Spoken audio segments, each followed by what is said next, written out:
Hi, my name is Helen Wilson. I'm a landscape architect with the Office of the Architect. Today we are going to talk about the trees on the lawn, the history and current day practices. And then we're going to talk about a couple of heritage trees that are very interesting and they're honorific. And then we're going to travel to the West Pavilion Gardens and visit Pavilion Garden 3 and talk about their history and renovation and some of the interesting plants contained within that garden.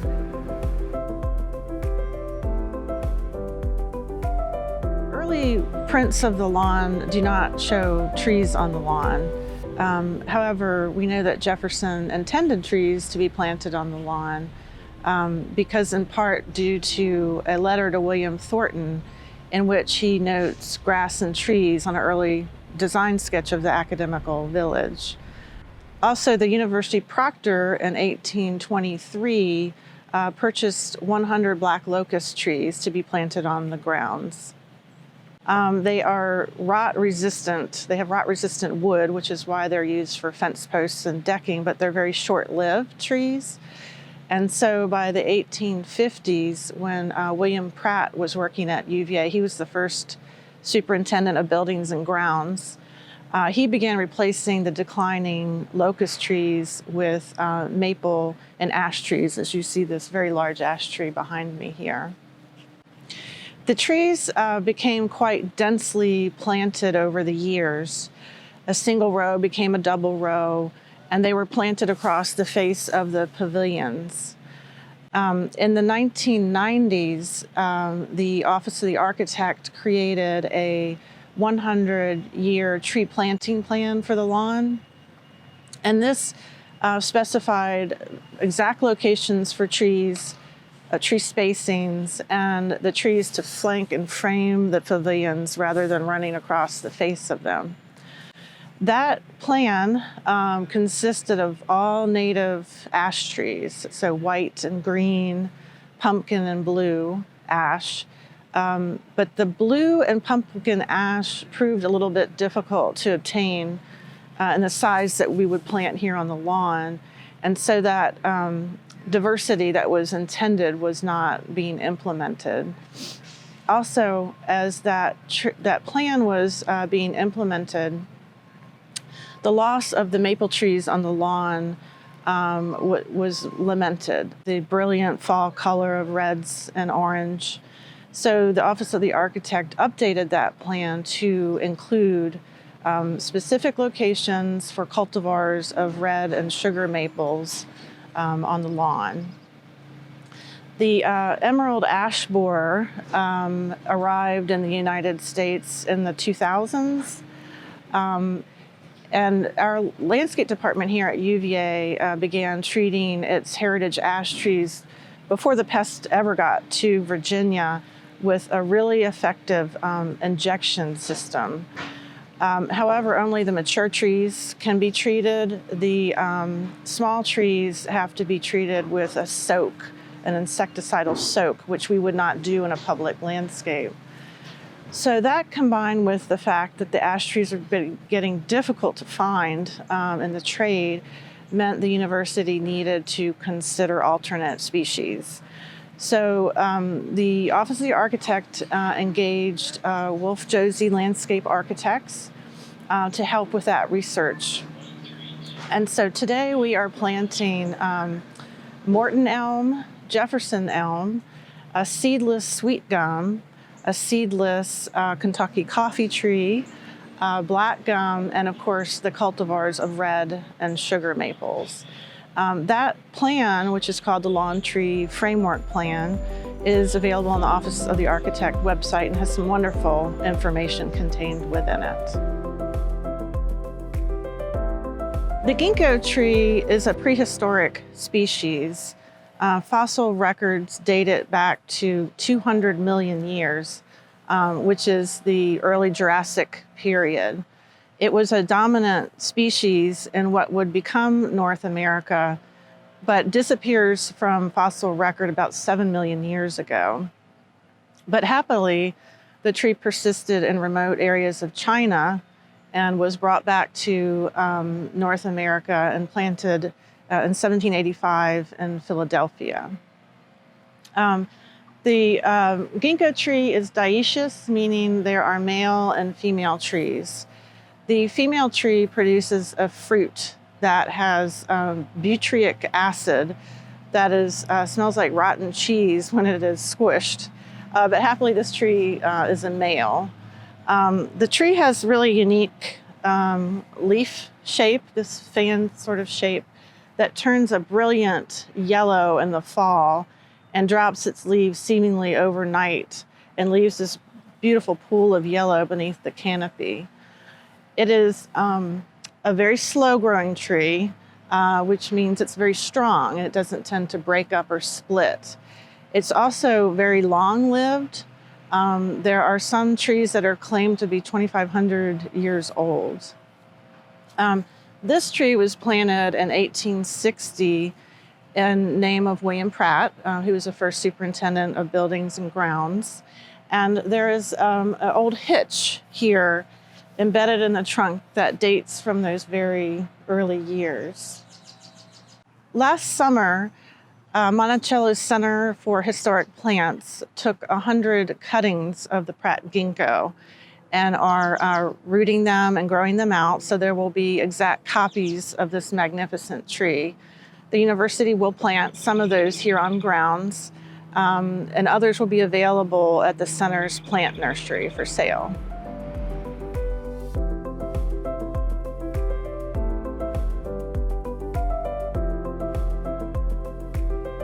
This is a Dawn redwood tree. This is another prehistoric tree, although a baby compared to the ginkgo, and that fossil records only go back 50 to 100 million years. But still, that is the Cretaceous period, the last period of the dinosaurs. It too was a dominant species in what was to become North America and disappeared. And it too was rediscovered in China, but in the 1940s, and its seeds brought back to North America. It is the only species in its genus, Metasequoia, but it's closely related to the bald cypress, and it shares the same sort of lacy, ferny type of foliage as the bald cypress, and also gets about as tall, over 100 feet. And these leaves turn a beautiful russet brown in the fall. This tree was planted in 1972 and named for Ladley Husted, who is a professor of biology, who became the first chair of the President's Tree Commission, which later became the Arboretum and Landscape Committee, which is still around today.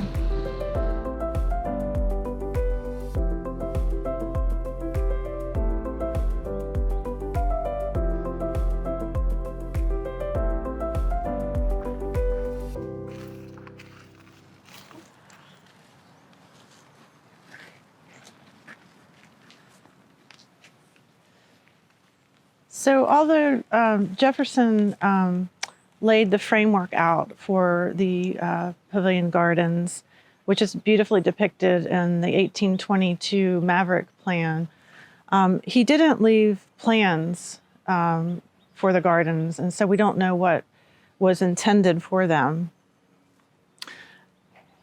Interestingly, Joseph Cabell, who was a board member of what was then Central College, suggested to Jefferson to consider gardens between the pavilions and the range buildings.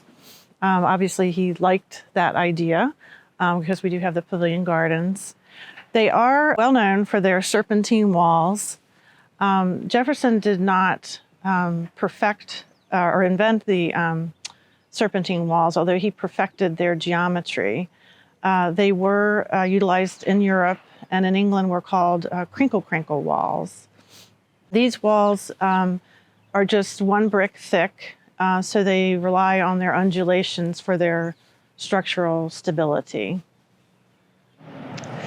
So about 100 years after William Pratt was beautifying the grounds In the 1950s, the Garden Club of Virginia and their landscape architect, Alden Hopkins, began a major restoration effort of the gardens. Hopkins created a master plan for all 10 gardens, east and west, that was based on the colonial revival style. Hopkins oversaw the implementation of the West Gardens and then sadly passed away. But his protege, Donald Parker, took up the task and oversaw the implementation of the East Gardens. The East and West Gardens are quite different, largely due to topography.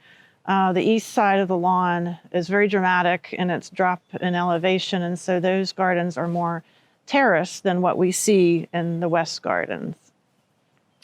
Alden Hopkins placed this historic Ionic capital as a garden feature, and this capital was an early attempt by Jefferson to utilize local stone for the column capitals on the lawn, but the Italian masons found it very difficult to work, and so the Carrara marble from Italy was used instead. Pavilion 3 is one of only 2 pavilions that were not added onto. Shortly after their completion and occupation, it became clear that there wasn't enough room to run a household, so many of them were added onto, and a number of outbuildings began to be built within the pavilion gardens. Outbuildings such as kitchens and smokehouses, and some of these provided housing for enslaved laborers. By the time William Pratt was working on grounds, a number of these had become derelict and so were removed. And that trend continued over the years. Happily, not all of them were demolished. We have this outbuilding here that's now we call the Mews. And not only did it persist, but it was actually added onto vertically. For those outbuildings that have been removed, archaeology has unearthed the foundations and documented them. And the website associated with the Jewel Project, which is Jefferson University Early Life, has some wonderful visualizations of the gardens and all of the outbuildings that once existed. So one of the interesting plants in Pavilion Garden 3 is Viburnum prunifolium, Blackhall viburnum. Unlike a lot of viburnums, it actually grows into a small tree, especially if it is trained. It's about the size of a dogwood or a hawthorn. It has these wonderful creamy white umbels of flowers in the spring that are followed by berries that are relished by birds in the fall. We also have a native shrub here called Fothergilla. It's a dwarf Fothergilla. It is native, and it has, as you can see, these wonderful spires of very fringy, delicate white flowers that are slightly fragrant, and it has a wonderful fall color of sort of orange and yellows.